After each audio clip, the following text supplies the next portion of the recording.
I mean, hey man, listen, I lived up there, I know you on a different level of sophistication, but I just don't think that shit look right on me. But that's your style, you know what I'm saying? So you know what I'm saying? I mean, it is what it The is. joint is all right. The joint is all right. Well, let me get this introduction going so we can get you delusional in your what is Cartier sweater? Is that what it called? Cardigan. Yeah, so we can let you spin in your cardigan sweater.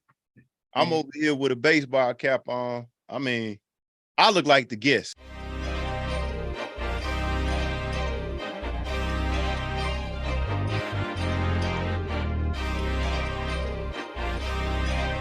It's not bullshit, okay? It's real talk, it's facts.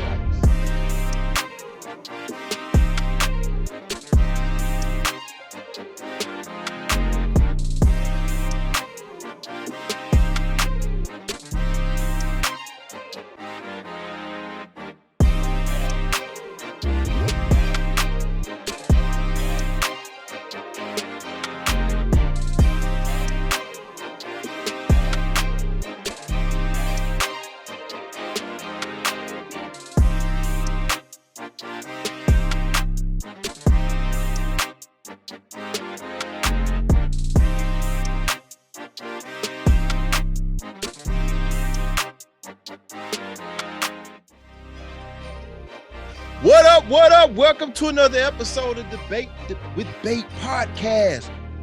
Yes, ladies and gentlemen, brought to you by Most Serious Entertainment, of course, in the heart of Missouri City, Texas, the Show Me City. I'm your host, and we back at it, Mr. Charles Baker, aka C Baker, with my co-host back at it again, Mr. Gerard Cole, aka Rude Boy, aka Mr. New York City. What's going on, brother? I'm doing good over here, man. You see another day, another dollar. You know, it's Wednesday, another win for the Knicks coming up. You know how we doing over here representing the East like we're going to do in the championship this year. You know, I'm talking crazy right now, but I like the way we look, man. Right, and I cannot deny, we talked about this briefly this week. I mean, since Josh Hart been over there, I don't know, y'all looking like more. I mean, y'all been looking pretty good off and on this year, but y'all looking better. Maybe Josh Hart was that guy that they need. You was talking about that. I mean, surprising. But before we get into that, let's pay a couple of bills. Make sure you follow Most Serious Entertainment on Instagram and Facebook. Please subscribe to Most Serious Entertainment on YouTube. Shout out to Chuck and the whole Most Serious crew for supporting this podcast. Let's keep rolling in 2023. All right, let's get right into it. We don't want to get cold going on the Knicks, but we'll briefly touch on them tonight. But we got some other things we need to talk about, ladies and gentlemen. Also, shout out to Alexis Robinson for a fire show last week, our first female guest. Yes, we made history with our first female guest last week. Shout out to her and the whole MEAC conference. So let's get into it, Cole. Let's first talk about this topic. We've been talking about it all year, off and on, concerning the Kansas City Chiefs. Well, it looks like the Washington Commanders have offered their offensive coordinator position to Mr. Eric Bieniemy, by which he accepted. And how do we feel about this move, Cole? I mean, for me, it's kind of bittersweet. And what I mean by that, I mean, I'll explain it a little bit, but let's start with Cole first. Cole, what you think about this move? And let's get into it. Let's talk about it. Let's talk about Eric Bieniemy going over to the Washington Commanders. So I like the move, but I don't like the move. What I don't like about the move is that I don't like how I feel as if being a person of color, being a black male, you have to go out there and prove yourself, improve your worth, versus these first-time newcomers from Philadelphia, the defensive coordinator, offensive coordinator, getting jobs just like that. This is this man's second Super Bowl. Third Second Super Bowl win. Third. He's been there, right? Super time win. Yes. Super Bowl win, and you got to ask yourself is why is he not getting opportunity? Every year they have the best record in the AFC. He's producing as an offensive coordinator, and I could get it for him not wanting to stay in Kansas City because as long as you have Patrick Mahomes and they're winning like this, I don't see Reed ever retiring. He wants to leave his legacy as the next Lombardi, the next Belichick or whatever. He ain't gonna leave. So I understand why he's doing it. I think that if he goes over to the Redskins and they end up making the playoffs. Commanders, sir. Commanders. We cannot use Redskins I'm sorry. anymore. Yeah, I didn't mean to say that. I'm sorry for anyone I may have offended. But if he goes over to the Commanders and they make the playoffs, I think it's about that time that he gets an opportunity. Because you have people like Daniels and with the Raiders who failed the first time he was coaching, got an opportunity. Exactly. Great example. Even Pete Carroll, the first time with the Jets, he failed and got an opportunity at coaching. So you get all these coaches that get second, third, and fourth go rounds, and they never produced nothing, never won no Super Bowls. And you got someone who's won 2 Super Bowls, albeit that is as assistant, but he deserves an opportunity. Well, you know what? And you brought up a lot of good points. And I want to talk about this. I want to kind of go in depth into this because we've been talking about it all year. First and foremost, like you said, he's getting an opportunity. But it just, to me, I'm a little bit confused on this because, for one, okay, what this move shows me that the guy wants to be a head coach. Mm-hmm. He wants to be a head coach because at the end of the day, it seems like he's taken a path. This is what it seems like to me. And I don't know how you feel about this, but you can tell me. But it seems like he's taken this path to go from a Super Bowl championship team multiple years to a team that's pretty much, I'm not going to say the Commanders are bad, but they're in the middle of the pack. Mm-hmm. And when I see the Commanders, of course, they just cut Carson Wentz, which I think was a good move by them. But it just seems like it seems like he feels like it's necessary to take this path to become a head coach. Mm-hmm. Now, for a long time, and you tell me this before I keep going, but for a long time, I always thought that he was going to stay in Kansas City because I thought he was going to pretty much, come right after Andy Reid. I thought the same thing. I thought that's, but to your point, and we're going to get to this later, but it seems like Andy Reid is going to stick around. And I got an issue with that, and we'll talk about this here soon. But back to what I was saying. So to me, it says that this guy definitely wants to be a head coach. And it seems like, to me, and credit to your first comment, it seems like for a African-American coach, it seems like Beanime is aware in order for him to be a head coach in this league, he has to take that difficult path. Like most African-American coaches, they have to go to the bottom of the barrel, mm-hmm. despite his success. Now, like you said before, a lot of those coaches, those other coaches, those white coaches, it seems like they don't have to be that successful. Josh McDaniels is a great example, and they walk straight into a head coaching job. So to me, it seems like what he's saying is, I realize that for me to get a head coaching job, I got to take the path that most African-American coordinators have to take. I have to go somewhere else.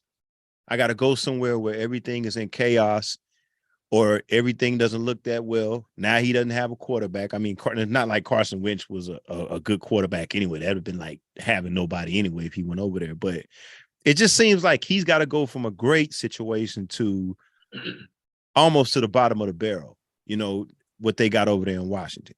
So it seems like to me, he's letting it be known that he wants to be a head coach. Because I don't think he does this move if he doesn't want to be a head coach. You agree with that, right?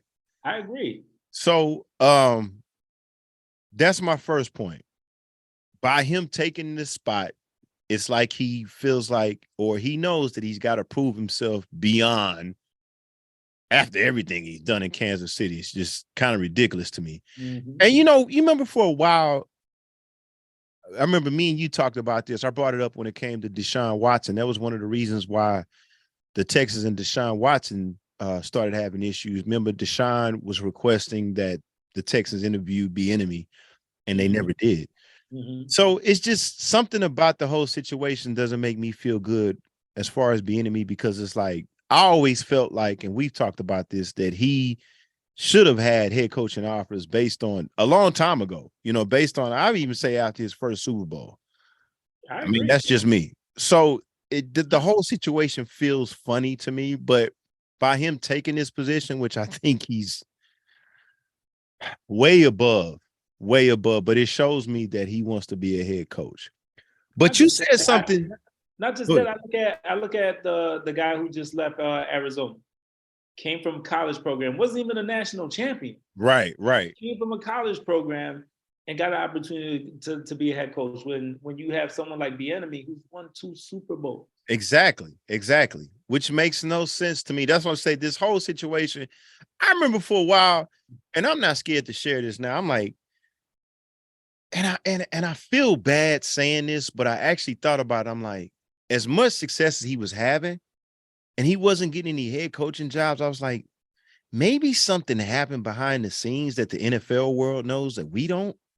That's the only thing I could think of. That's what I kept thinking. I kept thinking maybe something happened. Maybe he did something to where, it's just known around the NFL locker rooms that this guy can't be a head coach. Because it never made sense to me why he wasn't, Mm-hmm. And then, like you said, a long time people were saying that, he's gonna go after Andy Reid. He's gonna stay there as soon as Andy Reid was thinking about retiring, and then he's gonna take over after that. So I thought about all of that, but now that he's leaving to take this spot, I'm like, he just didn't get an opportunity. Yep. And it's like he's got to take the route that most African-American coordinators have to take in order to be. Forget all that. Forget coordinators. The route that most of us take in real life professional world. Like right. Well, I'm just that's my point. I'm just using, because we talking about this topic, I'm using that example. But yes, you're 100% right. So for a while, so that lets me know for sure the guy wants to be a head coach. It's unfortunate that he's got to take this route, but again, this is the route we used to, just like you said. But I want to talk about, let's stay on this topic, because I want to ask you this question.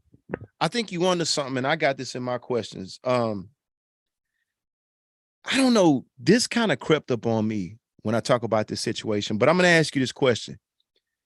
Do you think Andy Reid kind of deterred his opportunity to become a head coach? And this is why I asked this question.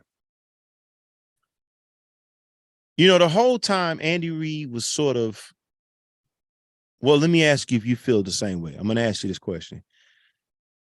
All the time in his past years, it's like people have been trying to find out why he couldn't get a head coaching job. And it seems like Andy Reid, I'm speaking to Andy Reid in particular, it was kind of like he was his cheerleader, saying that Eric was the backbone.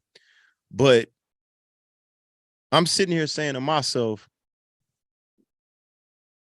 even though he was, bigging up Eric and kind of promoting Eric in the media, but did he take away his opportunity? Because at the same time, it's like he's bigging up Eric and saying Eric should be a head coach, but while they're winning, Andy's not stepping aside. He's taking all the glory. He's kind of cashing in on what's going on. And it's kind of like, we should ask ourselves the deeper question is this. If you know football, if you know sports, Beanime has to be the architect behind that. I mean, don't get me wrong, Patrick Mahomes is great. Mm-hmm. But if you know anything about sports, if you know anything about organizations, we know that we can pretty much say that Eric Beanime is kind of the mastermind behind everything. Of course, Andy Reid has been successful. He's been an offensive-minded coach. But it's kind of like, it kind of gave me a feeling like, Andy is kind of riding this wave. And he rode the wave for a long time, which Beanime was there. It's like, did it kind of take away from Beanime? Did it kind of ruin his chance to be a head coach? Because it's kind of like when he was hot, when they first won that first Super Bowl, and even when they went back, it was like I felt like he had an opportunity to go somewhere else. Now, we can't make the league accept him, but we know what's going on. But it's kind of like, Andy Reid was getting all the credit, getting everything. He might have got, I think, did he get another contract with the Chiefs, Andy? I think he got a contract extension. Right. The Super Bowl, I think it was. Well, let me ask you this. Do you think, based on what I just said, and it wasn't that clear, but do you get the overtone that maybe Andy may have deterred that process, his opportunity to be a head coach? So the way I see it, I felt, from my personal observation, I don't know if there's stuff. And let me say this, I'm not saying Andy meant to do that. but it's kind of like he's going to Washington when we know he should be, And then if you go to Washington, why wouldn't he be the head coach? I mean, of course, Ron Rivera is still there. There is no vacancy, but it just seems like to me, Andy Reid. So here's the thing. Eric Bieniemy he's gone. And Andy Reid is still getting all the credit. Of course, head coaches get the credit, but it's kind of like, I don't know. Did that deter Eric Bieniemy's opportunity to be a head coach? Him staying under Andy Reid maybe too long? I don't think that it's deterred him from being a head coach. I don't think it's nothing against his work ethic on paper when it comes to, being a coordinator. There has been rumors that I've heard about, and I don't know if it's true because I feel like they put rumors out about us all the time.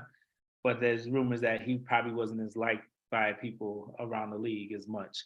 I think Shady that used to play for the Eagles, McCoy had negative comments to say about it, which I thought was kind of shady because I felt like we already have strikes against us. Why? I don't mean to interrupt you. What did Shady say? Did he say? I mean, what are some of the comments you heard about? I don't have it in front of me right now, but I felt like he attacked his character, and I just felt like I don't, and that's why another player backed him up and said, that's not the experience I had with Bellamy or whatever. But my whole issue is what I'm trying to say is that I don't think that Andy Reid was going to, stay this long. I felt like he was going to retire. Once he left Philly, I felt like he had like a couple of years left in him. But I think that playing with Mahomes and being around such a winning situation, I think it rejuvenated him. And then I think he saw that, hey, this job ain't going to be so stressful because I have a quarterback who could be the best ever. And I barely have to coach because I have a lot of veterans. And I think that it kind of made him, from my perspective, made him feel like, I could have a dynasty and win multiple Super Bowls and go down as one of the greatest coaches ever. So can I knock him for deterring Bellamy? Nah, because I think we will all do it. If I had the opportunity to coach Giannis in the NBA after he won that title, I'm trying to stay there as long as possible because he's the most dominant figure in the NBA. And I could see myself winning multiple chips if I add one or two players here and there. And I think that's kind of like how he probably sees it. Bellamy, I just think he just ended up being on the winning team at the wrong time. I think his day will eventually come, although it's going to be after the fact. And like you said, I could see when his day comes, it's probably going to be for one of the worst teams or worst organizations in the NFL, which is one of them right now is Washington Redskins. He has to take a job with the Washington Redskins, who has a bad reputation for Commanders, dude. You're gonna get us flagged. Commanders, not Commanders. Yeah, I'm sorry. Man. It's such a bad habit of growing up. That is such a bad habit. This guy comes on here and I support him 1,000% when we talk about race, and he constantly calls the Washington Commanders the Washington Redskins. I apologize, audience, but you don't. Grew up in the 80s. I'm trying to get it out my head. I get it. Ingrained in us. Just like it's ingrained in some of these coaches, like, hey, we're always going to be coordinators or always going to be. Right. But just really got to just hope the best for him, to be honest with you. So. Yeah, I mean, when I asked that question, I don't think Andy is deliberately doing that. I think you're 100% right on your assessment in terms of, coming to a new organization with a great quarterback, great system can rejuvenate you and can make you go longer. It's just that I guess I'm asking that question because it's kind of like, and I don't care if people do think he has character issues. Mm-hmm. It just seems out of the box for me that he's had this much success. And that's what I'm saying. His success should outlast the racial issue, in the sense that like he's been extremely successful, and I know some people will counter me and say, well, it's easy to be the offensive coordinator behind somebody like Mahomes. I get that. I said the same thing on this very show about being an offensive coordinator for Peyton Manning, I guess I'm surprised because I've never understood. I thought the guy would have a lot more offers, all the success that he's had in Kansas City. And again, like you say, there are other coaches who don't have that amount of success that get, opportunities. And the race thing comes into effect. It's just, I guess in my heart of hearts, I almost, Cole, I almost want to believe it has to be something else with Beanime, barring all the success that he's had. I want to believe that. I want to believe it's got to be something, but I'm just like, maybe Andy got on this train and he rode it. And you brought up a good point. He got on the train, he rode it like anybody else would. Mm-hmm. But it's just like, I mean, did people just say, well, Eric, we're not going to give Eric a chance, or, well, Eric is with the Chiefs and, Andy is doing all of this. Did it kind of mess up Eric's chance to become a head coach? I guess I'm just looking for justification. I never expected him to go to the Commanders. I never expected that. Like, I never expected, and to go to the Commanders as an offensive coordinator. And I look at it like he's already been successful beyond, like, think about this. Think about this maturation process. Who goes from being arguably the top offensive coordinator in the NFL to going to another offensive coordinator position at the bottom of the NFL? Mm-hmm. You understand what I'm saying? Like, it doesn't make sense to me that, it just doesn't seem like a real move to me, Yeah. And I see that you just sent me something. Yeah. In terms of Shady McCoy. I don't know. Something just doesn't sit well with me. That it's like this, Cole, in anything, even in the work world. If you got a position where you've already thrived in making, let's say you're let's say you're a CEO, a CFO of a company.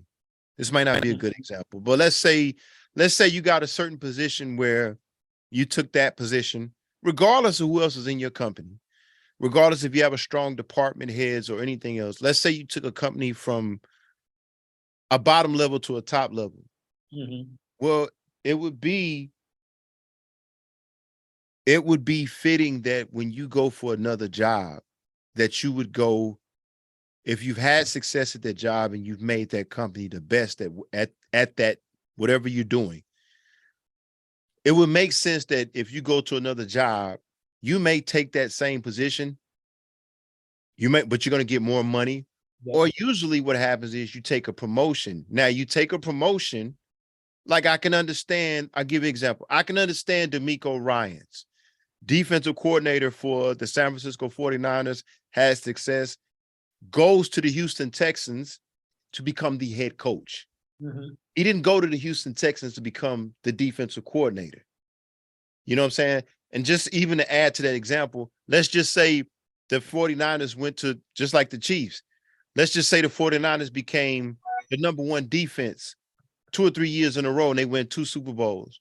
Well, would it even make sense if DeMeco Ryan was a defensive coordinator there, to go to the Texans as a defensive coordinator? No. The success he's had, he has already been a successful defensive coordinator.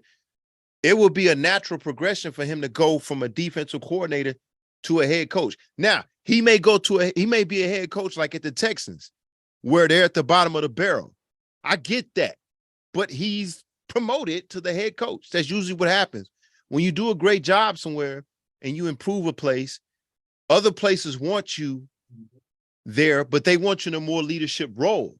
So I just think it's weird to me that this guy has 2 Super Bowl rings, 3 Super Bowl appearances as an offensive coordinator, and he would take another job in that same position, pretty much starting over. You understand what I'm saying? It's just weird to me. It's weird. It doesn't make sense to me. That's why I asked that question about, Andy Reid. But, that's my feeling about it.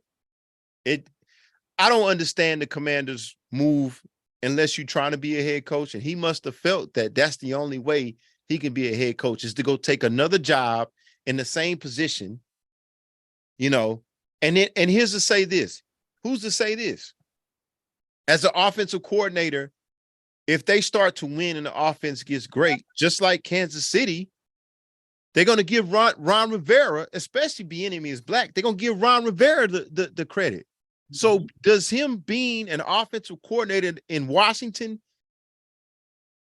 if the team improves, the head coach is going to get the credit? I think they'll still give him a little credit, though. I think that. But I'm saying, what does that do for you? It just seems like an extra long route. Again, the race thing. It just seems like this guy has to win 2 Super Bowls, go to 3 Super Bowl appearances, go to a team that's obviously not on the same level as Kansas City, and I'm saying below the Kansas City Chiefs, the Washington Commanders. And he has to go there to the same position that he was already successful for, arguably at one of the best organizations in today's NFL. I mean, does that make sense to you? It just seems weird. The crazy part about it is if he doesn't produce and they are not good, he just lower his chances of becoming a head coach. Exactly. And so, and that's that's a great point, because with DeMeco Ryans, okay, he's getting a shot at a head coach. If he's not successful, he got to the mountaintop, it didn't work out. But if the Commanders are not successful, that pushes Beanime 3 or 4 places back to a head coach. You see what I'm saying? That's a great point you just made. It's like he'll get a little credit if they win, but if they lose, that's going to make his head coaching, to me, even though we know it's not always all the offense fault, but it's like, who's going to hire him if he goes to the Commanders? The other part that makes it difficult is look at who his quarterback is. He's coming in with a second-year player, Sam Howell? Exactly. That's what I'm saying. So that's why I asked that question about Andy Reid. That's why I'm looking at this move. I'm like, okay, he obviously wants to be a head coach, but it just doesn't make sense to me that you've been successful at a position at the highest part of the mountain in this profession, and then you keep that same position and go to another team, do the same position. And it's like, usually people elevate up. You elevate up. It's like you are a successful assistant principal at a high school for years. You do the brunt work. Well, I mean, unless they give you a significant or a real pay increase, what's the next step in the ladder? You want to be a principal. Now, they might send you to East Side High to be the principal. It's a promotion, but that makes sense. You go to another high school in a higher position. Yeah, it's probably going to be a rough inner city school where you gotta figure it out, but you're still being promoted to a higher leadership. And it's just like, nobody's successful at an AP role. Generally speaking, take another AP role. Nobody does that if you reach the mountaintop. You know what I'm saying? It's just a weird move. I mean, to me, I know why he's doing it, because he's saying, this is what I got to do to make people want me as a head coach. But I don't know. It's just weird to me. I just hope it doesn't backfire. I hope it doesn't either. That's a great point. All right, let's move on. All right, so Russell Westbrook is headed back to Los Angeles after completing that buyout with the Utah Jazz. Now, we've talked back and forth on it. Let's not spend too much time on it, but you seem to think that it's a positive move. Do you think this puts the Clippers in instant contender status in the West? And tell me why. I mean, because the first 3 games he's been there, they 0-3. Not saying it has anything to do with Russell, but you think it does? I think that it puts them in contender status, and I'm gonna give you a couple of reasons why. I feel like they're the most versatile team. Versatile meaning that you have backup players that could start in this league. You have players that can play 3 or 4 positions, from Norman Powell to Paul George to Marcus Morris to Westbrook. They're a deep team. To Batum, they got individuals that could switch off on defense, offense, or whatever if someone goes down. That's Is one. Terrence Mann still there? Terrence Mann is still there as well. I think he fits their team because he makes things easier for Paul George and Kawhi. I don't know if you've been watching, but yesterday I watched the game and I just realized how he was just pushing the pace. Easy layups, easy layups. It doesn't become a half court game all the time. Great point. Great point. He still has the same athleticism that he had from when he was with the Wizards and in OKC. For me, with him, I think it's just mental. I think it's just him slowing down and making the right decision and not trying to force things. He doesn't have to shoot a lot to be effective. He can still get his assists and score and score efficiently within the flow of the offense. In regards to defensively, I also think his size allows him to play multiple positions as well and his strength. So I think there's so many benefits to having him. And I can see them going to the Western Conference Finals, depending on what the matchups are. Right now, my top three is him, Denver, and Phoenix. I think those three are going to collide and go against each other. I think everybody else will lose to them, whether it's Memphis, Golden State. I'm open to, but they're injured right now, so I don't know how that plays. But those are the top three to me, in my opinion. And so let me ask you this. We'll put you on the spot a little bit. Let's go back through his career. Mm-hmm. Russell Westbrook. What version of Russell Westbrook is the best version for the Clippers? And what I mean by that is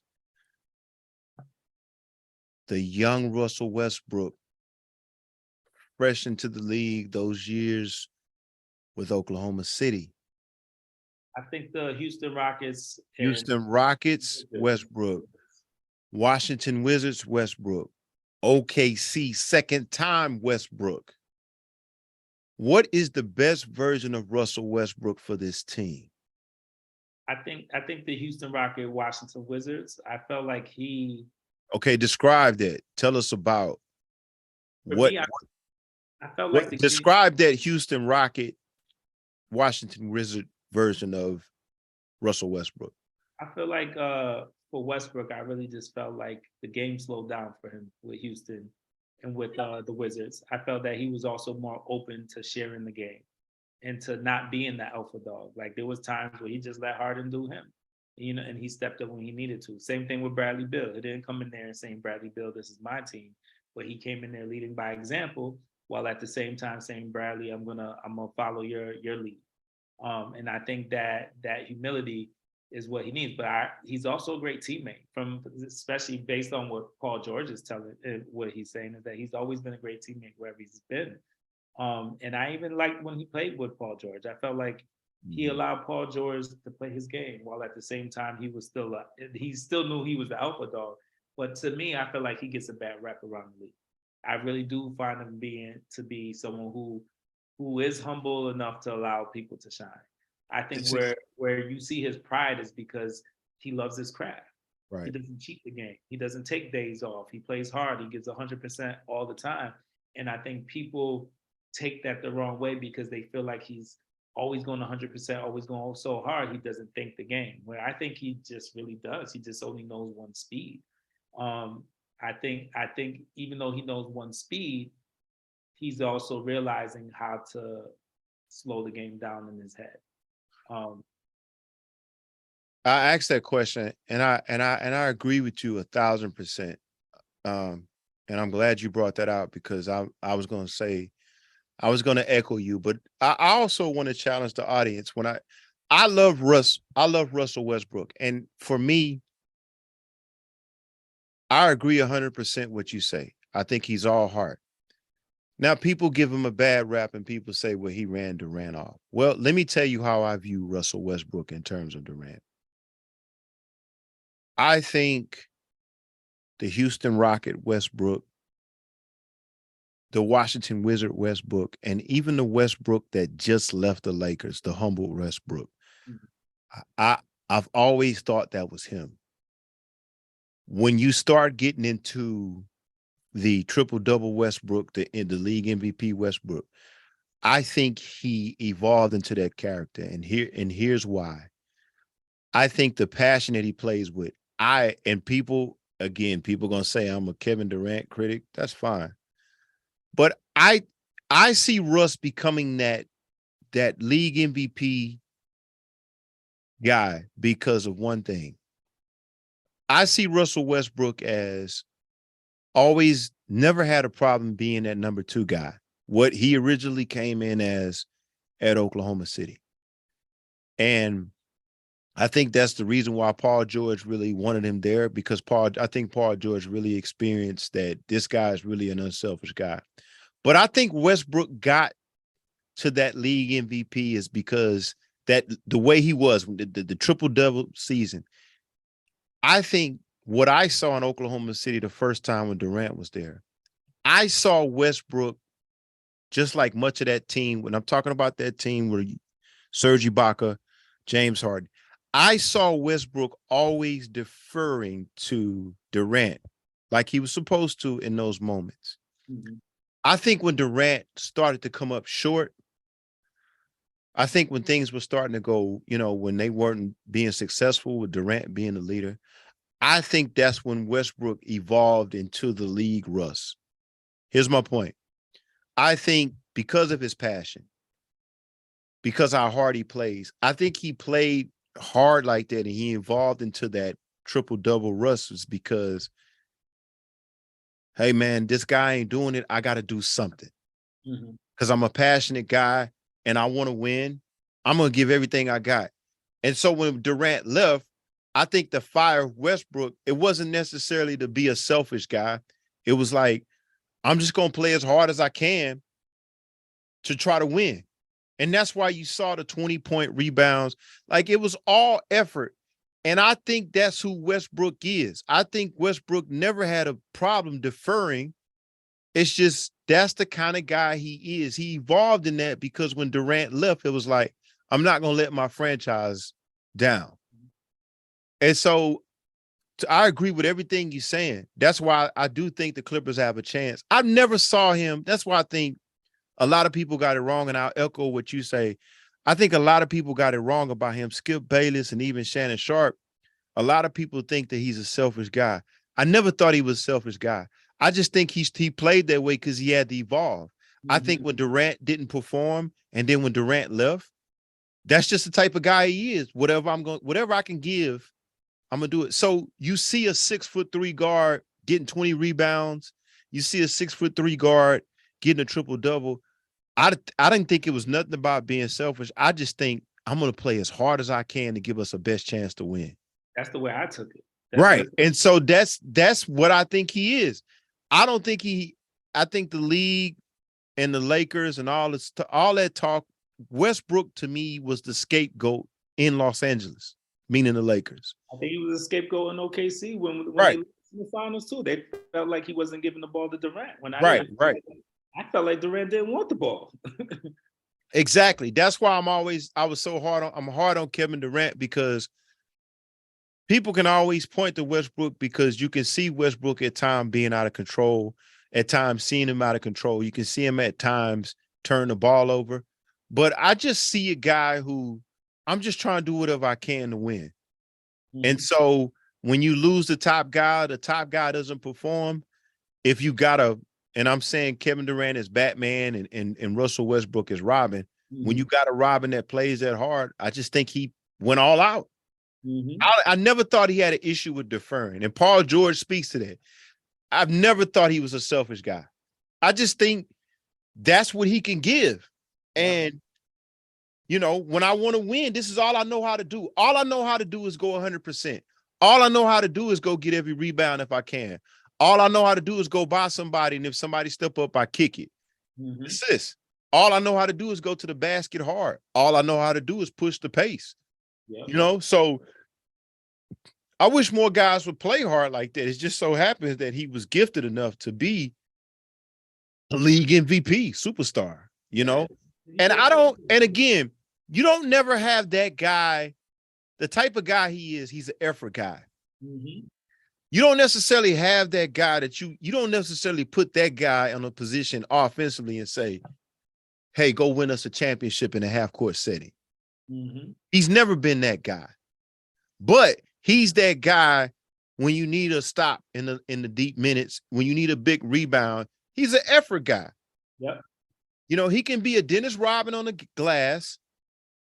He can push the pace of a Showtime Magic. Not saying he's Showtime Magic, but I'm saying the pace that he can push. And he just so happens to have athleticism like Derrick Rose and when Rose was in his prime. Yep. So you're going to have turnovers with a guy like that. But I've never thought he was a selfish guy. I just thought he evolved. Hey, the top guy, you're deferring to the top guy. The top guy's not getting it done. I got to do something. And I just think that's who he is. I echo what you're saying on that. But I agree. I think they do have a shot. I think they have a shot. And, you know, I agree with you in the sense that I think Kawhi and Paul George, they do multiple things. But I think if they can stay healthy, they have the experience to get at least to the Western Conference Finals. You know, health has always been an issue with them. You know, Yeah, so I agree with that because Yeah. I do like the way that Paul George and Kawhi look right now. yes, So yes, if they stick with that, they're gonna be a tough out, especially if Westbrook come with this energy. yeah, yeah. So I think it'll be fine, but we'll see. All right, let's move right along. I want to get to this topic because me and you, I'm going to skip over this CBS top 15 players in the NBA season where we may come back to it. But me and you have had this discussion. Let's debate about this a little bit. Who is the best player in the league right now? And I'm talking about, I want to go with Embid versus Jokic. Of course, there's Giannis. You know, there's other players, but I think consistently we can say that these two will always be in the MVP conversation. Now, Giannis, much like Mahomes, much like Michael Jordan, his prime, and I'm talking about in 93, 94, when Barkley won MVP, Elijah won. Of course, you could have gave it to Jordan. I look at Giannis as one of those guys. Mm-hmm. But do you think right now, and I think I know where you're going, but tell me why you think Jokic, do you think Jokic is the best player in the league right now over Joel Embiid, and why? I think Jokic is better for multiple reasons. I know you hate when I say this. You have a center who can play the point guard for your team. Granted, center should be down low, but when he's down low, he dominates down low too. So, like, how many centers could play point guard for the team when the starting point guard goes out and average a triple-double? How many centers can shoot the three, can shoot from anywhere on the court, and shoot at a high percentage? Has a solid jump shot. Not since Patrick Ewing and Hakeem Olajuwon has a lot of centers had a decent jump shot. How many centers rebound consistently? How many centers keep their teams in the top 3 of the division year in and year out? Especially when 2 of the best players, the second and third best players, were out last year, he still had Denver in the playoffs. Well, I'll give you that. I can understand that. I can't debate that. But I'm gonna keep at it. How many people play European basketball, play United States basketball, plays every game, doesn't take any games off, and doesn't get injured? And who also, you can tell from his rookie season to now, worked on his body to lose weight and to get in better shape. So he's dedicated to the game. There's no part of the only thing I could say that Embiid is better than him at is probably defense. And he plays solid defense. You're not beating Jokic. Like, he knows how to play positional defense. He knows how to play team defense. He's not a liability. Put it like that. He's not a liability on defense. That's what I could say. He's not a liability. Everything else, he passes better than Embiid, shoots better than Embiid, handles the ball better than Embiid. He can score like Embiid. He just chooses not to because he's such an unselfish player. But he can score like Embiid. In my opinion, I think he's better than Embiid. I do think Embiid is an amazing player, great player, top 5 player in the game. I just don't think he's better than Joker. I don't know. I got to debate this with you because of this. Now, I will give you this. To your credit, I cannot debate the topic about he does deserve and he should be in the MVP conversation of the injuries that Denver has had. He has kept them, in the playoffs. No doubt about that. I give you that point. You got me on that one. You also got me on, and this is versus Joel Embiid. This is the one thing that I think he has over Joel Embiid. Mm-hmm. Joker has transformed his body tremendously. And it also adds to his ability to stay healthy. Yep. I cannot debate those two topics. You got me on that. However,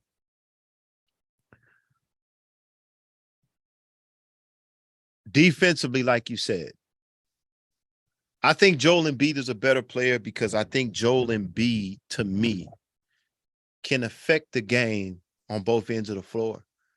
And that's why I don't consider Joker better, is that defensive part.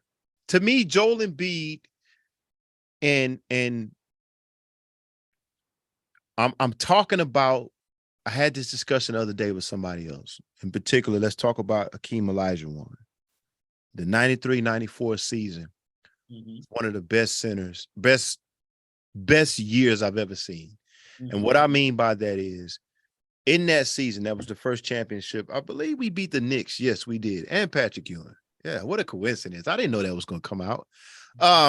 But that year, he won the league MVP. He won Defensive Player of the Year. And he won Finals MVP. Okay.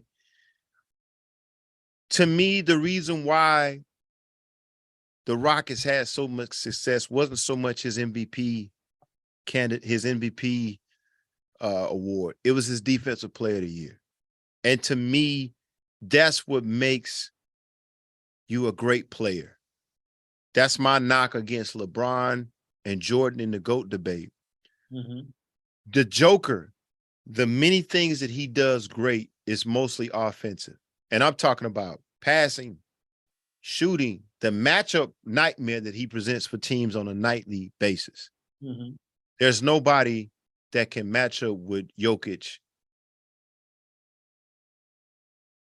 inside and outside. Now, Embiid may be able to match up with him inside, but if you just talk about Jokic all around, he's a nightmare matchup for anybody. Even Giannis, I think he gives Giannis problems because at the end of the day, there's nothing that Jokic can't do on the floor offensively. We can agree to that. But, and again, I'll give you this about Jokic. I wish Embiid could do this, is Jokic, I mean, the way he's transformed his body, that's why he's always going to be on the floor. That's why he always can seem like he's more valuable than Embiid. However, when Joel Embiid is there, when Joel Embiid is playing, the impact that he has on the game on both ends of the floor, in particular defensively, to me, he's a better player in that sense. And so that's why when you say most valuable player,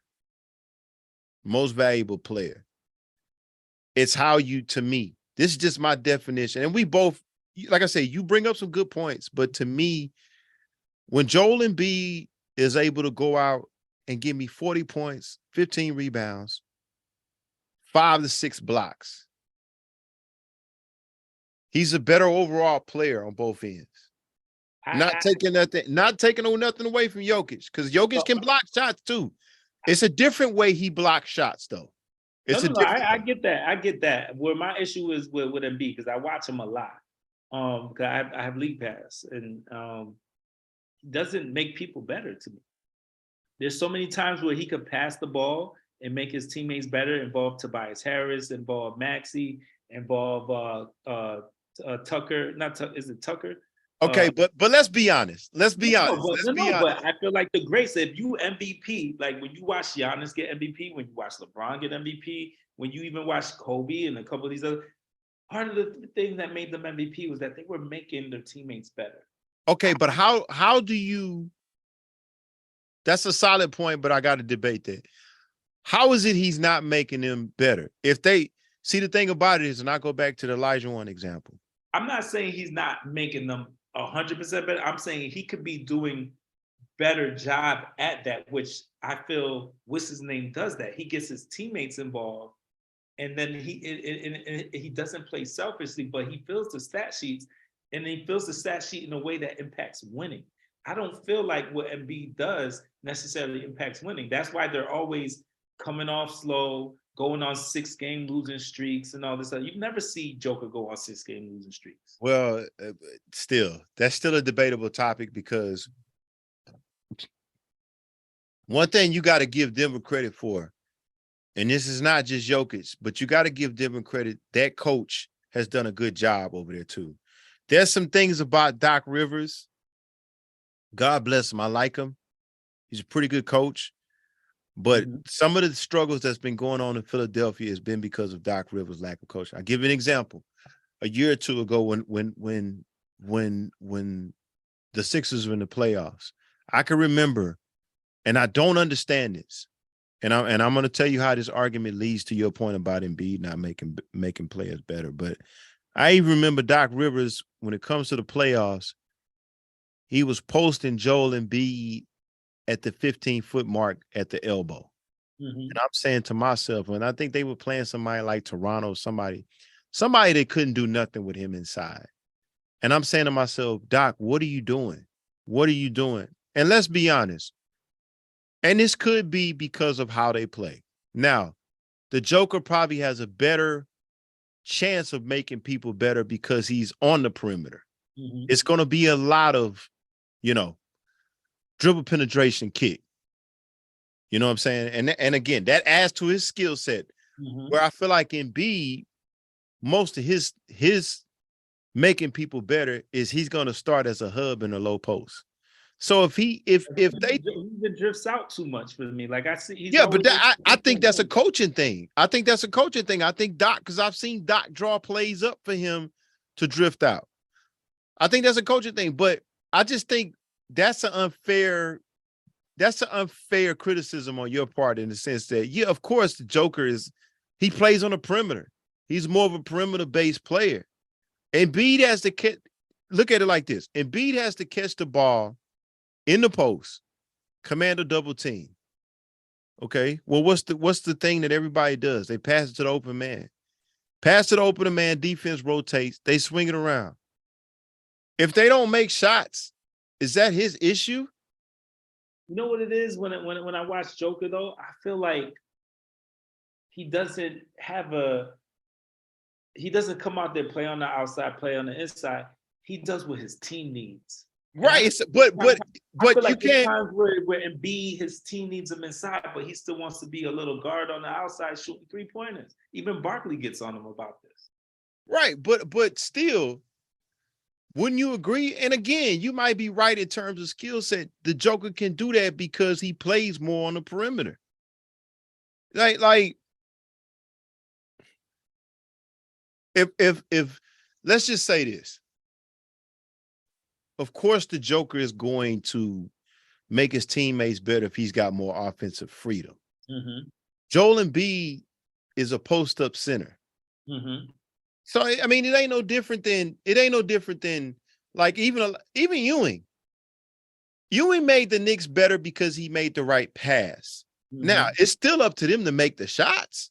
Yeah, I agree. Patrick Ewing wasn't out there on the perimeter doing what Jokic could do. The offense wasn't designed for him to drift out and do that. So we gonna say that Patrick Ewing did not make his teammates better because he starts off as a hub in the post versus Jokic. No, but I'm not saying he's not making his teammates better because he's playing out at the top of the key or he's playing in a low post. I really feel like he just doesn't make the right pass at the right time. Like there's times when I feel like he could be getting his teammates involved. He could get rid of the ball quicker.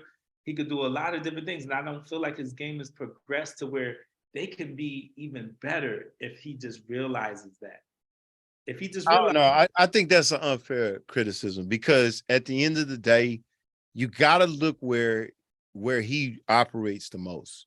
It's in the post. And when you operate in the post, the only way you can make your teammates better is you're going to command a double team. You make the right pass out of the double team. Now, whether or not guys make shots, whether or not guys make the extra pass, if they're not successful at that, who's to say that Joel Embiid doesn't make them better? And then let's not forget this. The spotlight is always on Philadelphia. But let's be honest, the Nuggets are a better team. They're a better team. They got better talent. But we can't say that when it came to like last year.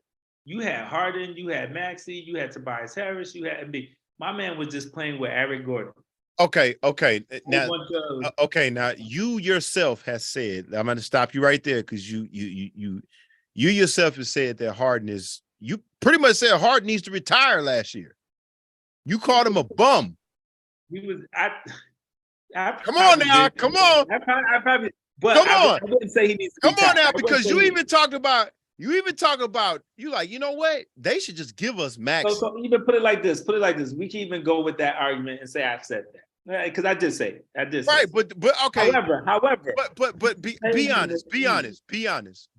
I get that, but let's be honest. Let's just be honest. You said this multiple times. But he shouldn't. Is that team in Philadelphia, other than Maxey? You said this 1,000 times. Other than Maxey. Now you talking about now or last year? I'm talking. Okay, last year. Now y'all producing this year. Ooh, really? Now Harden could have been an all-star. He could have been an all-star. You don't think he should? You don't think he's averaging 20 and 10? Okay. All right. And I've said he looks lighter. He looks more agile. I've said that. But you was like, no, he's a bum. He's done. So I said that last year, but last year he was playing that. He was out of shape. You can't lie. He was out of shape. Okay, well, let's just say for the sake of last year to now, who has the better team? It's the Nuggets. It's the Nuggets. The Nuggets are a better team. Last year, no. This year, yes. Last year, no. God, last year they played without Murray. Last year they played without Porter. This is the same guy that said last year they're not going anywhere. They might.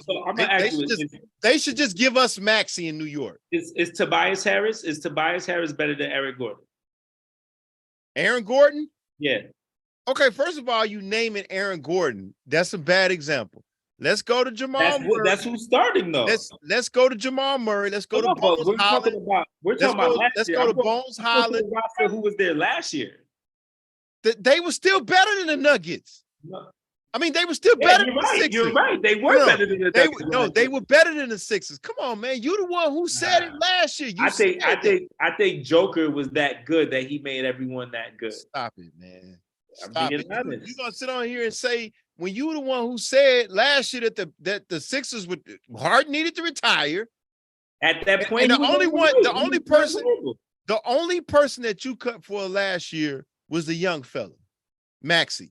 Because you even talked about they're not going nowhere. They might as well just give us Maxey. You said that. You know that Denver is a better team. I said that last year because that's exactly how out of shape. This year, I'm not saying that. This year, I still think Denver has a better team. Don't get me wrong. I think Denver has a better team. Denver had a better team last year. But not last year. Everyone was injured last year. And the reason why they made the playoffs is because Joker was an elite talent who won MVP for the second time. And which is going to be the only reason why he won't win it this year is maybe they probably give it to Giannis. Because that's the only person I personally think is better than Joker. Wow. I think Joker and Giannis are the two best players. Same guy that said that last year Harden should retire. Well, Harden is playing. He shut me up this year. He shut up all his critics. He should have been an all-star. Wow. So is Harden better than Jamal Murray? I haven't seen Jamal Murray play to the level he played at before the pandemic. I haven't seen him play to that level yet. So I can't say right now. Let's stop. Okay. Right now, he's playing better than Jamal Murray. Right now, I can say. Right now. Okay. Right now. Without me seeing all of Jamal Murray's game, but when I seen him, he hasn't looked like the same Jamal Murray yet. Okay. Right now, you're the New York Knicks. You're the GM. Who are you taking right now? Don't you sit on here and say that you're going to take James Harden over Jamal Murray. First of all, number one, James Harden is older. That's what I said. I'm going to take Jamal Murray because he's younger. But if you actually if I had a choice right now, Harden is better than Jamal Murray. For this playoff run, I would take Harden right now. Because I don't think Jamal Murray is Jamal Murray yet. Ask me next year, because it usually takes 2 years to become. Okay, so all right, let me ask you this then. Yeah. If it's no injury, no knee injury, I'm taking Jamal Murray. Okay. The pre-pandemic Jamal Murray, I'm taking it. Okay. All right. Well, I could deal with that. That you don't want to say it, but that's saying that he's better than Harden. But I mean, right now, to plead your case, the dude that was putting up 40 a game in the bubble, I will take that person over Harden. Because Harden hasn't been the same since his last year in Houston, minus this year, where he's been showing flashes of a little bit of Houston. Flashes just because he's showing flash. That's why y'all want him back. It's in the media report. No, we don't want him back. He wants to come back. Nice try, but it ain't gonna work. Nobody said the rumors over here is that they want him back. It's a mutual thing. I mean, just like you saying right now, like I can't believe you saying you'll take this year's James Harden because he's scoring 20 points a game. Whoop-de-doo. No, it's not about the points. He's actually playing efficient, good basketball. So you think the Sixers are better than the Nuggets because he's playing good, efficient basketball? I never said they were better. You asked me who would I take. You asked me between. Okay, so you doing my point. I asked you who you would take. You said Jamal Murray. I just asked you who's the better team. I said I would take. Asked you who's the better that's not team. What you asked. You said the Nuggets. I said I would take pre-pandemic Jamal Murray over Harden. And I would take him now because of his age if I was forced to take it. But if you actually who's the better player today, as in March 1st, 2023, March 1st, 2023, the point is, I asked you as a general manager of the New York Knicks, who would you take? You told me Jamal Murray, right? Because of his age. I'm not asking because of his age. I asked you who you would take. You said if Jamal Murray. To take him right now on March 1st, 2023. I'm taking James Harden right now. If it's now he's switching. If it's for this season's run, no. This has been my argument. I said I would take pre-pandemic Jamal Murray over Harden the last couple of years. But if you ask me today on March 1st, if I had to choose a player to take on the team for a playoff run, I'm taking Harden. I'm taking Harden. Yeah. Okay. So who's the better team right now? Denver's the better team because they got the better player. So hear this on this debate. The guy says he'll take pre-pandemic Jamal Murray, but then he comes back and changes and says, as of right now, I'm taking James Harden right now because he's scoring 20 points a game. Not because he's scoring, because he's a better player right now. Then I ask a question, he's not. Then I ask a question, who's a better team? He says the Denver Nuggets, which was my argument from the beginning. No, but that wasn't the argument. What we were debating was last year. And I said that everyone was injured for them last year, and Philly had the better team last year. Murray wasn't there. Porter wasn't there. They had people that I never saw, Capuno, whatever, people that they ain't even in the league no more. They were there because of Joker, though. All right. I don't know where this debate just went, but we'll just move on. Anyway. All right. Let's skip over to the NFL. So if Jalen Ramsey gets cut by the Rams, where could he land and why? This is going to really put out there what you feel about him at this point in his career. He's getting cut. I think the perfect place, and I think he would shine there, is Dallas. You know what? I didn't even think about that. Dallas. Why? Tell me why. I think one, he's declined, but not a lot. Like I feel like he could still be like a Patrick Peterson. I still think he's still a top 8 in the league. Top 8 in the league. That Diggs will allow him to play number 2 corner. Okay. Diggs could cover the best receiver out there every single game, and he could play the second best receiver. Okay, so if you Jerry, how much are you paying him? How much are you offering him? How long? What is your contract situation? You give him a 2-year contract, 1 year guaranteed, and I think he's worth. I still think he's worth anywhere between 16 and 21. Okay, so I don't have an issue with that. Now, by you saying him going to the Cowboys, does that mean this is an all-in season for them? So you saying he needs to go somewhere where a team has a chance to contend and he can kind of. I feel like when you're that great, that's the only and you already been in the league for what, 6+ years, 7+ years. You should always be going to try to contend somewhere. I think after a while you make your money, which then again, the NFL is even it's not a lot of money, so he might still want to make money. But I will say that I think he's at the place in his career where he should be more concerned about winning than the money, because the money will come when you win. Which means like taking a pay cut. Yeah, Okay, so give me two other teams. Dallas, I didn't think about. Dallas is actually decent to me. Two Dallas, other places you think would be good for him to land, and why? Buffalo, because they need corners. I think that was one of the weaknesses. Tre'Davious White came off his ACL and still hasn't looked the best. And I would honestly say Kansas City. I think Kansas City could use a upgrade at corners. I think those three teams will offer him a chance at a Super Bowl. And I'll throw a fourth one. I'll throw in Cincinnati.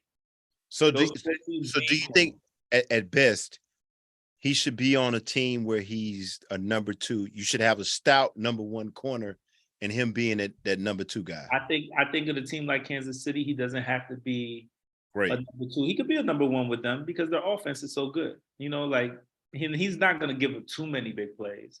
Buffalo, I think their defense is good all around. They're very balanced. I don't think he'll get beat that bad, especially with Bob Miller coming back and putting pressure on the quarterback, making him throw quicker. I think he'll probably get more interceptions over there.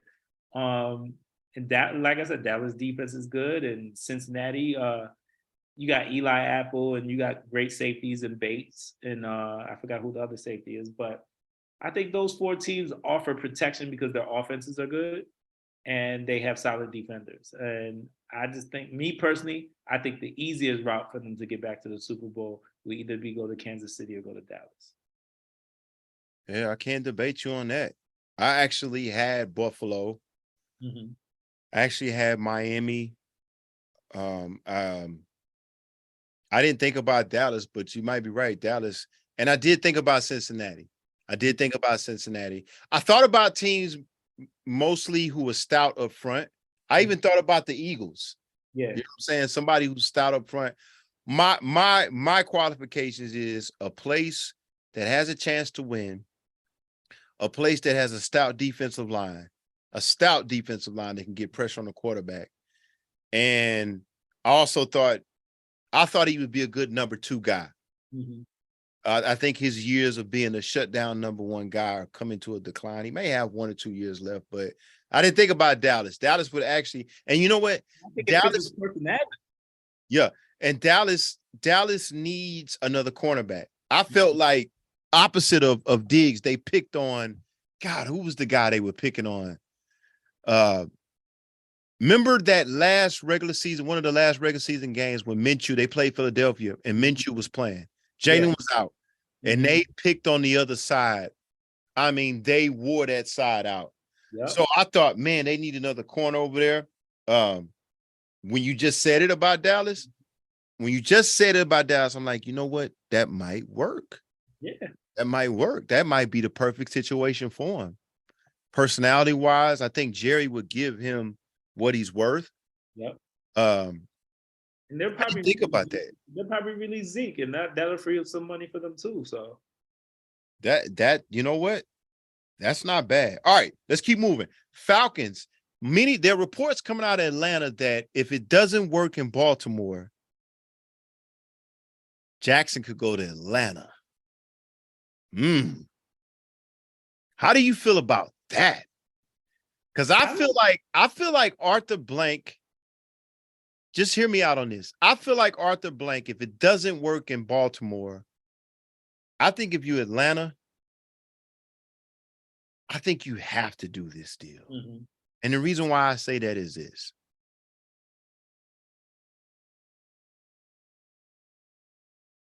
Atlanta was the hottest thing, and I'm talking about selling tickets in football for me. The Vic days. Mm-hmm. And I think this guy, people criticize me of this. I think he's a slightly better athlete than Vic. Running wise. Because Vic had a cannon. I'm not sure if Lamar has that cannon that Vic had. Vic had a cannon. I think it's the perfect move for Atlanta. And I think for Atlanta, I think you have to go all out in terms of marketing. He's a black quarterback. He's outspoken, but not too crazy. He's an electrifying athlete. It's Chocolate City. Atlanta would welcome a black quarterback because of the environment. Think about what he would do for that city. Yeah. Think about the swagger that he brings. What does the Falcons need? They need that dirty bird swagger. Yeah. I think if you Arthur Blank, I think you give him a blank check.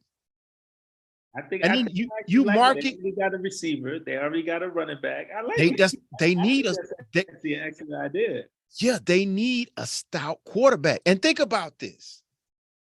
That's what I'm saying. Think about the city of Atlanta. Think about the black quarterback, the explosive young black quarterback. And the tight end. You know he loves his tight end, and they got the best Exactly. tight end in football. Exactly. Think about that with the Falcons, what it would do, because what the Falcons have needed for the last 10 years is a stout quarterback.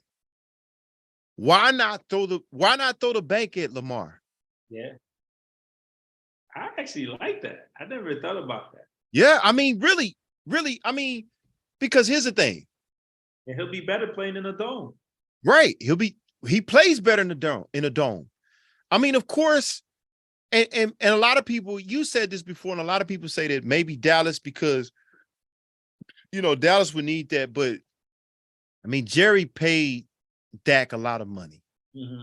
And I'm not so sure it's Dak's fault. I don't think the Cowboys have done a great job. I mean, of course, I think he's a middle of the pack quarterback, but the Cowboys I just don't think they've sold out enough with Dak's ability. I don't think they sold out enough to make everything else around him as great as possible. That's the only way they're going to win a championship, with him being the quarterback. I feel like giving up Cooper is where they went wrong. Well, that's what I'm saying. And that's what I'm saying in hindsight. That's what I'm saying. Giving up Cooper and saying, Dak, take us with other than CeeDee Lamb, other than CeeDee Lamb, they don't have any big player receivers. They don't have any possession receivers. So giving up Cooper, in order for them to win with Dak Prescott as their quarterback, they have to make some improvements. Mm-hmm. We can agree on that. As a team, Jerry didn't do a good job of that. They got in bed with Dak, and he's going to turn the ball over, but he'll win you a few games. But can you really blame Dak when he's got a subpar receiving core? I mean, really, come on. So that's what I'm saying. I don't think Jerry is going to get out of bed with Dak. The best place for Lamar to go if he don't go back to Baltimore is Atlanta, on and off the field. I'm telling you. I do love that. I'm telling you. I think for Atlanta, you give him a blank check. He's earned. You don't have a quarterback. You're not going to land anybody in free agency. Aaron Rodgers ain't coming over there. You know what I'm saying? Who else would be out there? Deshaun Watson is with Cleveland. Geno Smith might want to go there. Yeah, but Geno, I think Geno is good where he's at. Mm-hmm. With Pete Carroll in Seattle. Geno, even though he got comeback player of the year, and I love the character of him, I love the way he's bounced back, he's not Atlanta for me. Yeah. You see what I'm saying? Like, put them over the top. Like, exactly. I mean, I'm just thinking about Vic, how electrifying Atlanta was, mm-hmm. how they embraced Vic. You know what I'm saying? Now the dog fighting situation, that was terrible. They ran him over. But think about Lamar right now, the best qualities that Lamar has right now. He's got a league MVP. He's been the heart and soul of Baltimore. He's a young, black, intelligent, athletic quarterback. Mm-hmm. What does Atlanta need? Throw the checkbook at him. Because here's the thing, Arthur Blank, you're letting your fan base know that you're okay with bringing a Vic back, but maybe even a better athlete. Yeah, exactly. I actually like it. I never thought about that, man. I know, because I mean, you brought up some good points. I like what you said. Dallas should go after. I like that, but I just don't think it's realistic in terms of what they paid Dak Prescott.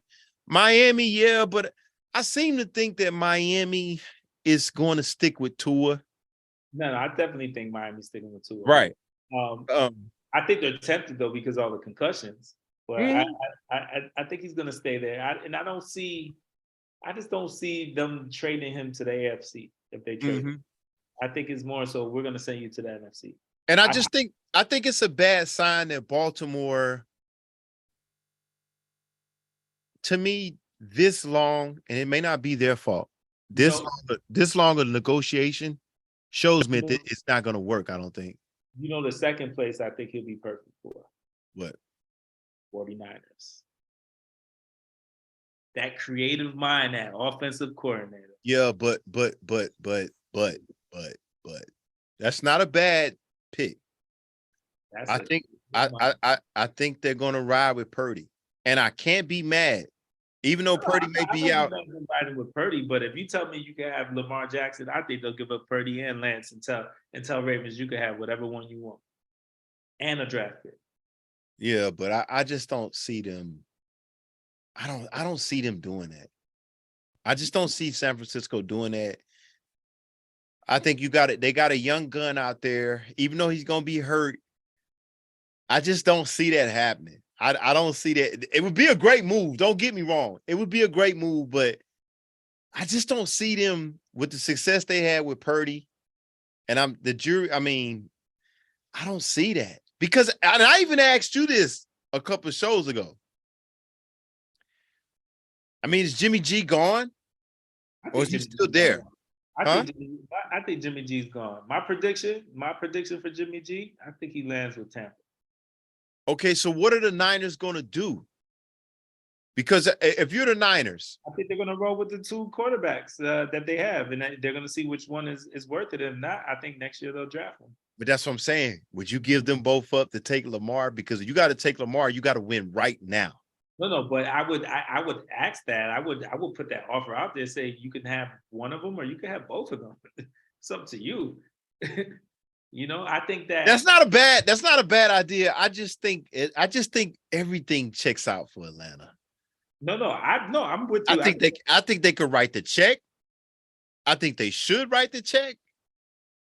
I like that as the number one option. Me personally, and let me ask you this: if you Atlanta, I want you to put your GM cap on. What do you throw at Lamar? Whatever he wants. I think he should get Deshaun Watson's contract guaranteed. How many years? 4 or 5? If I'm giving you $250, I'm trying to spread it out for my team to make it worth it. I'll probably make it 8 years. 8 years. And you would do that in this stage of his career?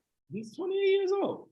He'll still be. I think people don't give him amount of credit of how good he is in the pocket. I still think he could pass.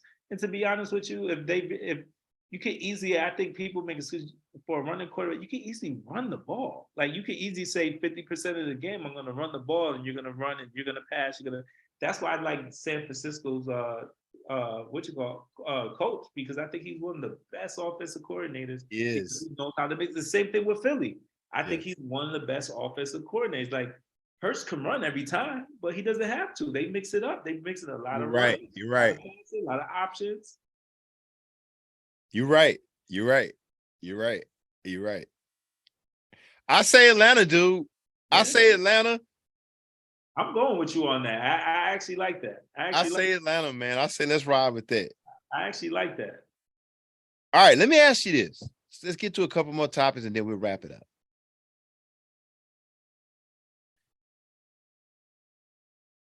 Let's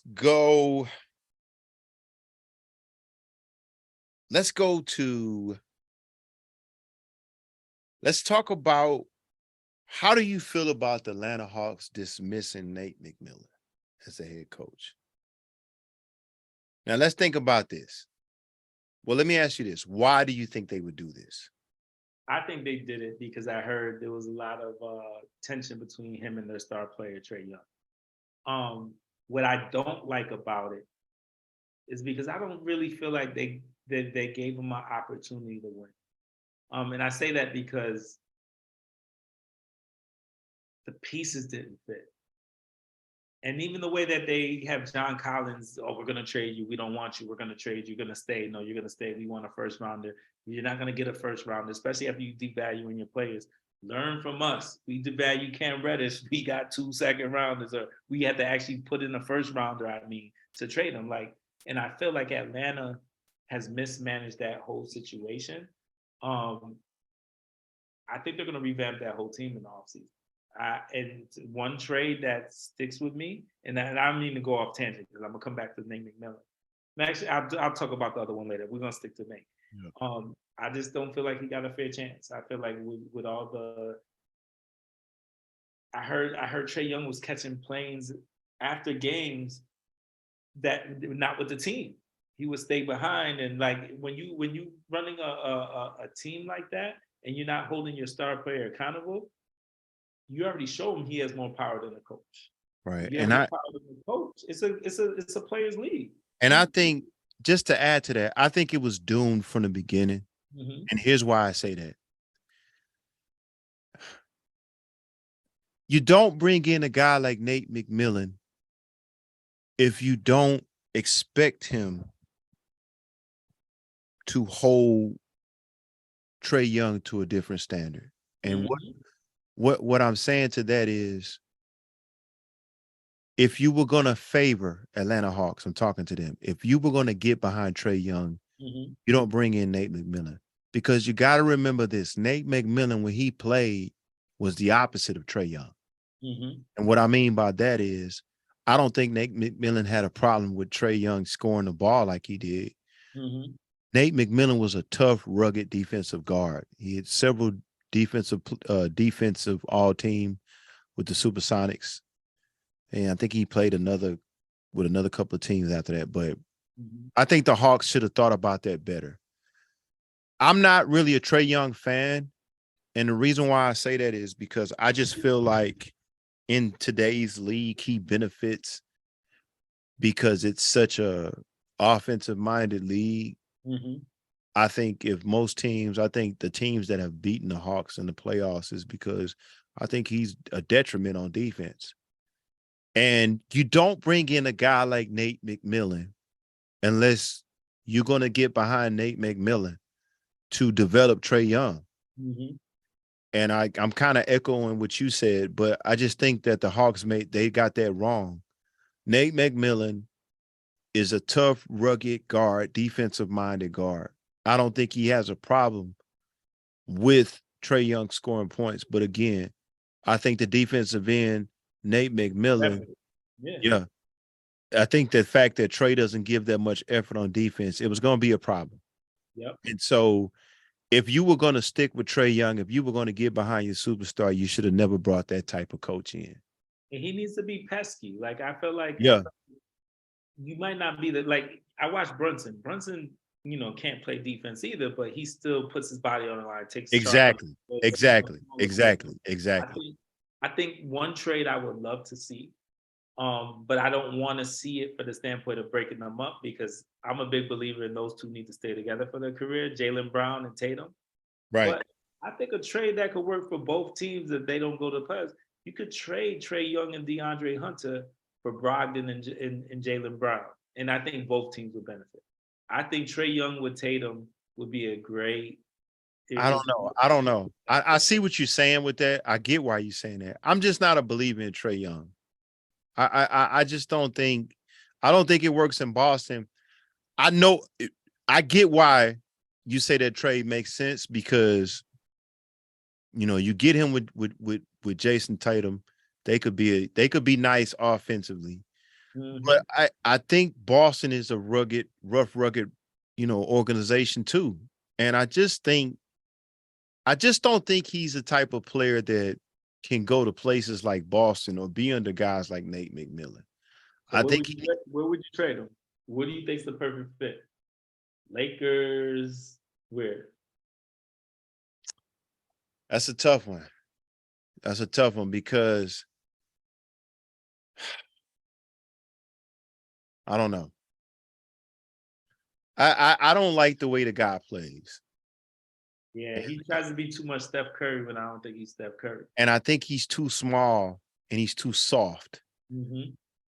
Now, I think Bronson is what he should be. Yeah. You know, even if Bronson, That's point guard in the East right now. well, and even I think Bronson plays defense, and if he doesn't play defense, he definitely makes it hard for people. You know, he's a tough guy, but he's also skilled. Yeah. That's what I think Trae Young should be. I think Trae Young should be like that, but he benefits in this league because, you know, I knew it wasn't going to work in Atlanta. Mm-hmm. It could work if Atlanta would force Trae Young to be under the tutelage of Nate McMillan. But I said to myself, if they're gonna get behind Trae Young, Nate McMillan don't stand a chance there. Yeah. So I think Atlanta did it wrong. I think they should have never done that if they were going to ride with Trae Young, they should have never put Nate McMillan there. I don't know where I would put him. I mean, maybe Chicago, maybe somewhere like that. Maybe Charlotte. They got Steiner now, so Chicago would be a nice little place. Yeah, maybe Charlotte, maybe with the offensive minded coach. Yeah. You know, I don't see him on championship teams that I mean, even in New York, that wouldn't fall with Tibbs. Tibbs is running out of the, yeah. They could even try to trade him for Van Fleet, to be honest with you. Yeah, I mean, maybe in Toronto. Or maybe Toronto fits because you got so many long athletic players, they'll be able to make up for him. Yeah. But I knew it wasn't gonna work if they got behind Trae Young. He could work in Milwaukee. Yeah. I just don't I never thought it would work. All right, couple more. Dame Leonard. Mm-hmm. Now, of course, you know, he had the 71-point game. He's averaged 40 points in his last month. Mm-hmm. How do you feel about these comments he said in reference to, and I want to get your take on this, but he says he made these comments. The grass isn't always greener when you leave a franchise. You look at Russell Westbrook, you leave OKC for Houston, then James Harden decided he's leaving. Now Russ is traded to DC to the Lakers. Now you're on your fourth team in 4 years, and you're in your second year on the team. Everybody's talking about how they should trade you. Now you're coming off the bench. The dude is a Hall of Fame and an MVP. It's an example of, I misquote, it's an example that the grass isn't always greener. Now, I love Damian Leonard. That's been my criticism, that he's so loyal to a fault. But how you feel about those comments? I'm kind of torn because, and I told you I'm throwing Dame Leonard in that MVP conversation. Mm-hmm. It's unfortunate because I love his character. I even love this comment in terms of all of this stuff. This is why I criticize KD so much with this super team stuff. But at the same time with Leonard, it's like, dude, you're not gonna win in Portland. Mm-hmm. You know what I'm saying? You're not gonna win in Portland. But I love the fact that you're loyal to a fault, because I think the NBA needs that more nowadays. Mm-hmm. How you feel about his comments, man? I think that they're real. I think that the NBA, I think the new millennials, they suffer from recency bias. Like they see one player hot this week or this month or this year, and they're like, oh, he's better than Kobe. He's better than LeBron. He's better than this. And they're not looking at the full work that the person's put in. Right. I also think that he has a point. Like, you go somewhere and you take your family, and then they have to see you go through the ridicule and the media. Sometimes it was not even your fault. And I don't think it's fair. And I think that when you have such a career that Westbrook had, I think he is getting unfair criticism. I think that him not producing in Houston has a lot more to do with the GM crafting that team around Harden and not really building a team the right way, not building a culture the right way. I think him going to Washington was more of a contractual thing, trying to get off a contract, whatever. $45 million contract. I think him being with the Lakers, I feel like LeBron was the GM, and he was telling what players he wanted. But I could tell you from day one that wasn't going to fit. That wasn't going to work. Right? That wasn't going to work. Like not enough shooters, and both of y'all need the ball to be Got that ball, productive. right. I think hopefully, and I'm praying that he finishes his career with the Clippers. I think it's the perfect spot. I think he has 2 to 3 years of good starter minutes playing, being a good NBA starter. I watched him play the Knicks coming off the bench for the Lakers a few weeks back. He was lighting us up. He was still the quickest player on the court, the most athletic player on the court. So I don't see why he can't be dominant, being a third fiddle on the team with great players, and you put shooters around him. But do you think, and it's obvious that Dame lives by these comments, do you Mm-hmm. think that's a fault of Dame's being so No, loyal? Because the thing about it is, I don't think he's ever going to win a championship in Portland. I don't I don't think think it's his fault. I just don't think Portland is doing a good job of putting players around him. I look at it like the KG situation where he stayed in Minnesota so long. Right. And Perfect you mentioned it the other day, like Portland can actually come out and do good by him and say, we're going to trade you regardless of how you feel, because we want you, we At know a shot you at a championship. and we want you to win a championship. But I respect them for that too, because there's not a lot of loyal people out there. It's Right. like the real world. How many people get married and stay married? Right. You know, Right. how many people go to a job invests in you and pours all this money into your development, and then you leave for the next job to make money. Granted, it's, this is what America's about, corporate America making money, but like they treated him well. They treat his family well. They gave him a max contract. They've done everything right by him, and he has nothing bad to say about it. So why leave? Right. Not everything's not championship doesn't define you as being a great player either. Right. Because there's a lot of great ones: Reggie Miller, Patrick Ewing, I think Alonzo Mourning, but there's a lot of Barkley, Drexler. Drexler got his with you guys, but there's a lot of players that were great. Dominique Wilkins that will be Hall of Famers that never won chips. But it's part of the game, man. Not everyone's built to win all the time. Not everyone's built to be a director, a CEO, to be a millionaire, a billionaire. I agree. I just want the guy to win a championship because he's done so much. I mean, think about this. He's a solid guy, man. He has more 60-point games than the following. Think about this: Steph Curry, LeBron James, Shaquille O'Neal, Larry Bird, Magic Johnson, Tim Duncan, Bill Russell, and Kevin Durant. He's got more 60-point games than all those guys. I think the dude is a first ballot Hall of Famer. I agree. I was telling people the other day, it's not easy to score 71 points as a guard. And a small guard. Exactly. So go ahead. And I told you this for years, man. I always say he was better than Steph. I said you can easy. You can put him in Golden State and he'll do the exact same thing, if not more. Listen, the only guy who's on his level, to me, is Kyrie Irving. Yeah. And Kyrie, because of his mental state, he can't hold a fire to Dame, how solid Dame is. Yeah. But talent-wise, it's only Kyrie Irving to me. Yeah, I agree. Talent-wise. All right, let's move on. Let's go. Let's finish the show off. 2 more topics and 3 more topics, and then we're done. Quick topics. All right. We'll get to these. We'll get to the free agent stuff next week. All right, let's move to boxing. Jake Paul loses his first match to Tommy Fury. We talked about this briefly the other night.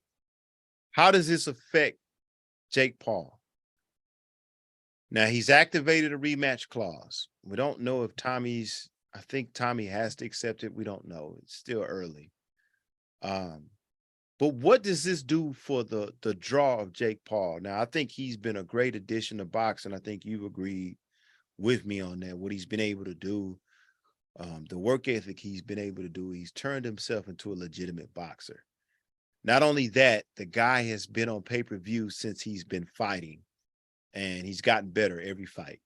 A lot of people don't like it. I love it for boxing, because boxing, to me, the problem with boxing is that we can't get the best fighters to fight each other. Now, we know it's a business. We've been through this on our debates.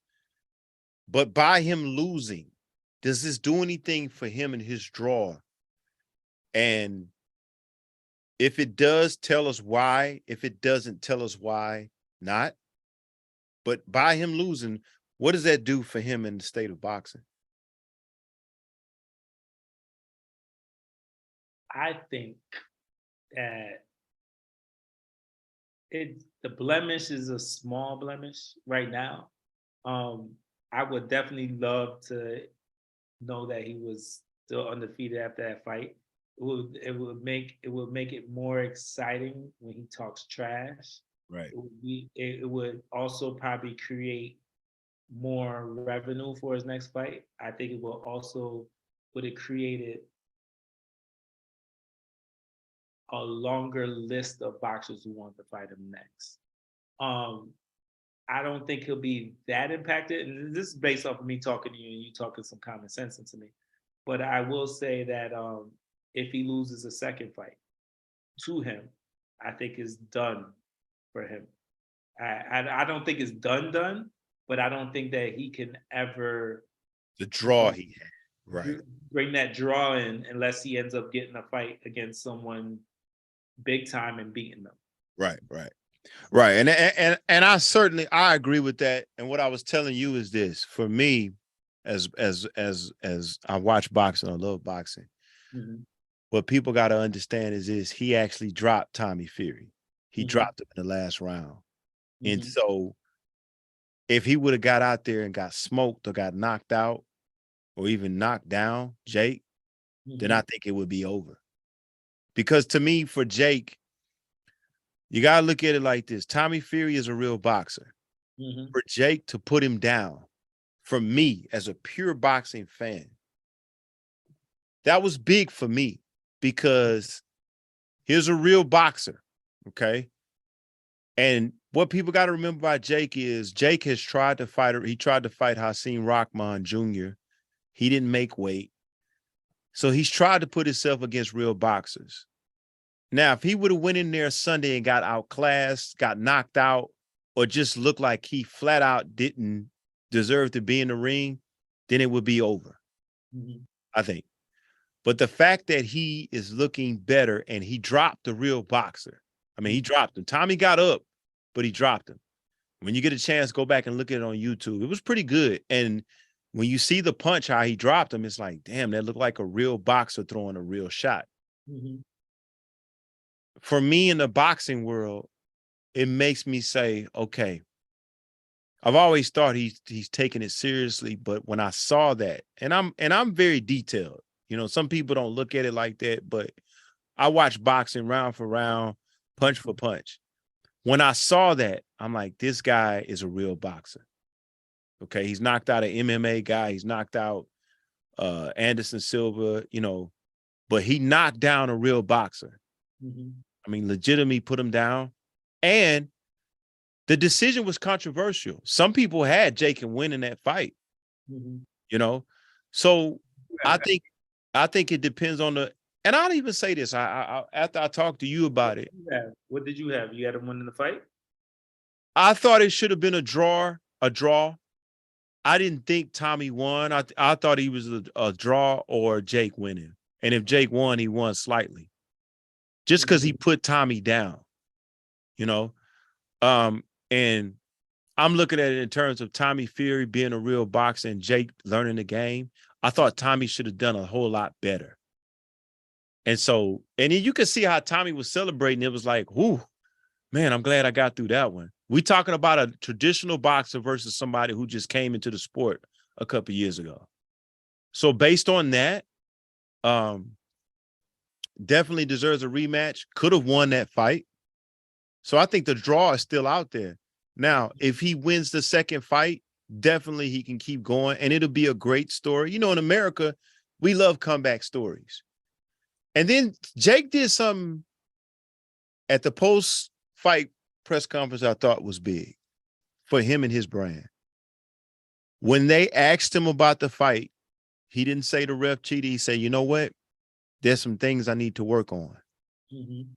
To me, that showed maturity, and that showed, you know what? Everybody can see I'm taking accountability for this loss, and it's some things that I could do better, which goes to show you he dropped this guy. He took accountability. That's a real boxer to me. That's a boxer at 7-1. You know what I'm saying? Hey, I need to go back to the drawing board. He didn't get in there and say, oh, they cheated me or, blah, blah, this and that. He really took the attitude of, I wish most boxers, if I lost, I'm going to improve. It just shows me that he's taking it serious. Yeah. So I think if he comes back, and I'll even say this, I said if he loses again, he's done. If he loses again, it's how he loses in the second fight. I even go out and say that because how he lost his first fight, to me, the celebrity part went away and I saw a real boxer. How he's dealing with defeat and how he carried himself and how he knocked Tommy down. So I'm starting to really, I told somebody this today. I think I respect him now more as a boxer than when he was winning. I respect him. I respect him fight. Somebody who was real. Right. And he dropped the guy. So, I mean, I think he's right. He made me believe if he just tuned up a few things, he made me believe that he can win a second fight.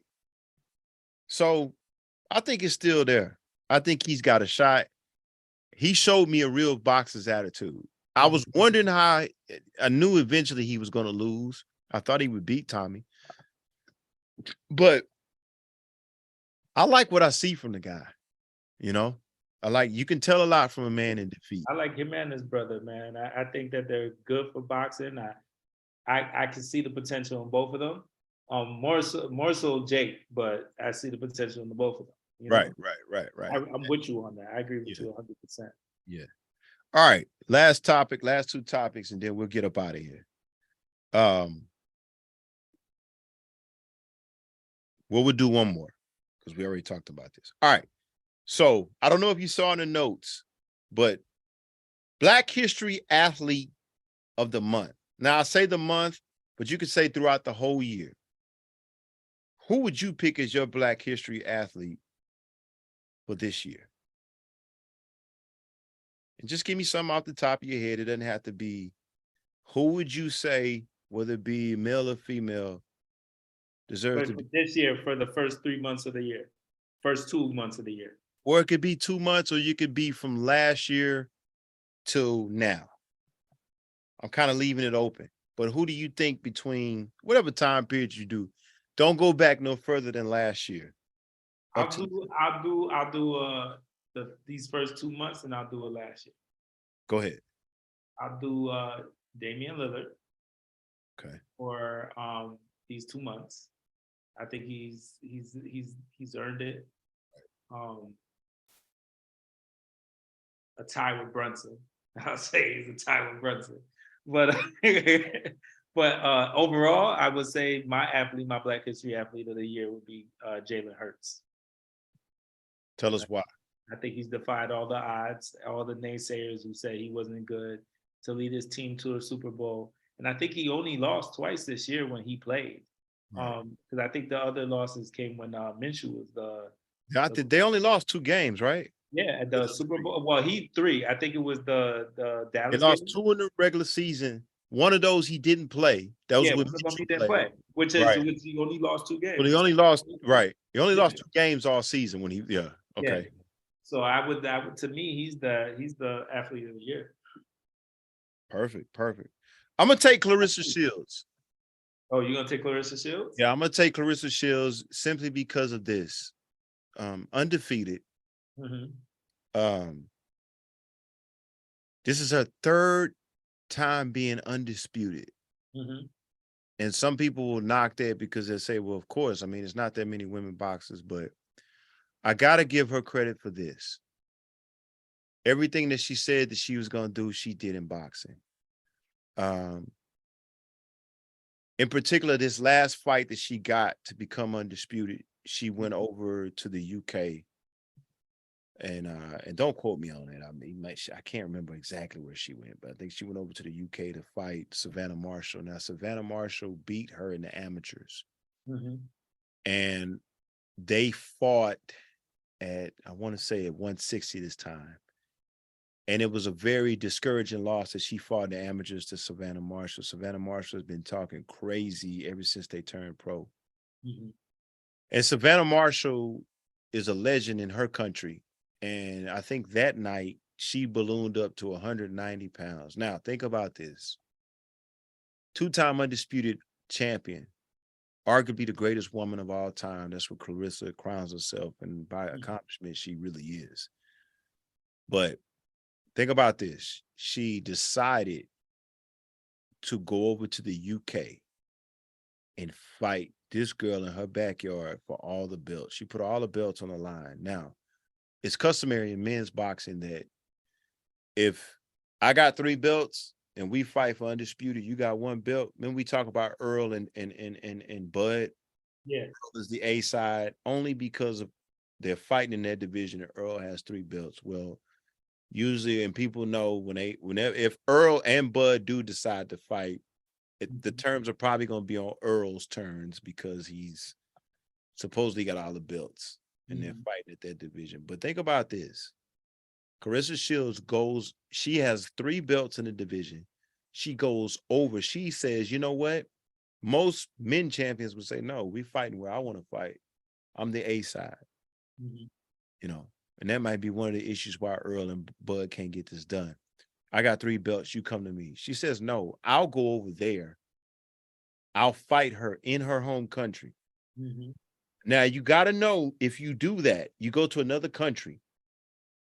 If it's a close fight, they're going to give it to the hometown person. Yeah, to the hometown. Right. So to go over to another country to defy the odds, go in this girl's backyard, and this is the only loss she had, I think, in the amateurs.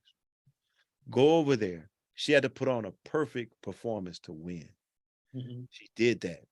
And hearing her story coming from Flint, Michigan, growing up she grew up poor. But to go over there, and here's the thing.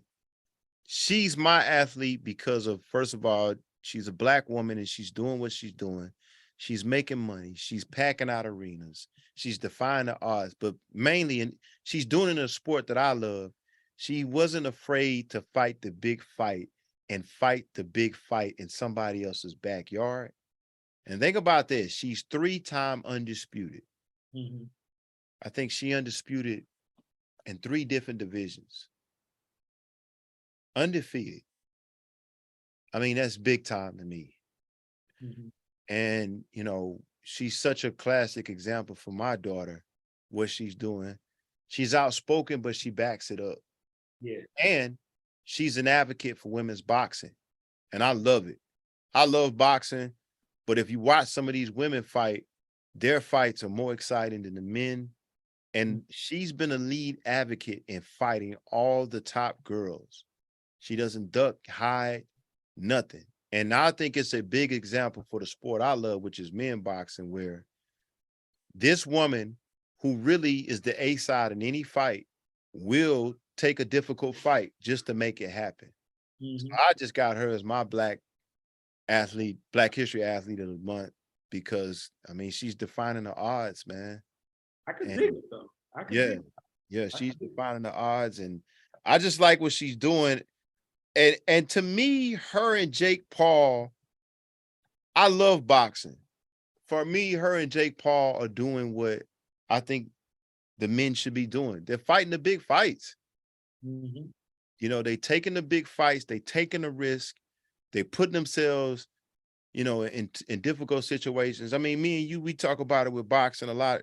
That's what was so good about the 90s heavyweights. It's like people weren't afraid to fight. And so, you know, she's defying the odds, brother. And she's my Black History Athlete of the year. You know. Shouts out to Carissa, man. I like it. Yeah. Well, it's been good, bro. It's 9:00 on your end. It's been real. Another solid episode. Stay tuned, ladies and gentlemen. I think, Cole, we may, within the next 2 weeks, we could have 2 guests back to back, but I will let you know.